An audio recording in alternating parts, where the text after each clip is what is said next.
Nehemiah 2.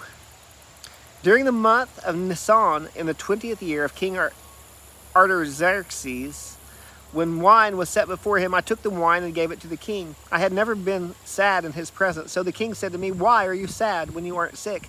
This is nothing but sadness of heart." I was overwhelmed with fear and replied to the king, "May the king live forever. Why should I not be sad when the city where my ancestors are buried lies in ruins and its gates have been destroyed by fire?" Then the king asked me, "What is your request?" So I prayed to the God of the heavens and answered the king, "If it pleases the king, and if your servant has found favor with you, send me to Judah and to the city where my ancestors are buried, so that I may rebuild it." The king, with the queen seated beside him, asked me, "How long will your journey take, and when will you return?" So I gave him a definite time, and it pleased the king to send me. I also said to the king, "If it pleases the king, let me have letters written to the governors of the region west of the Euphrates River, so that they will grant me safe passage until I reach Judah.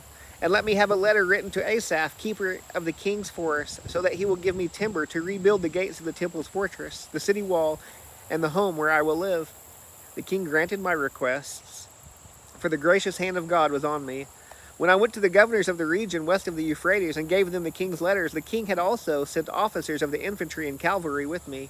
When Sanballat the Horonite and Tobiah the Ammonite official heard that someone had come to pursue the prosperity of the Israelites, they were greatly displeased.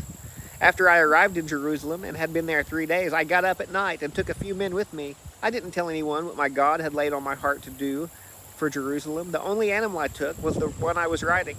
I went out at night through the valley gate toward the Serpent's Well and the Dung Gate, and I inspected the walls of Jerusalem that had been broken down and its gates that had been destroyed by fire.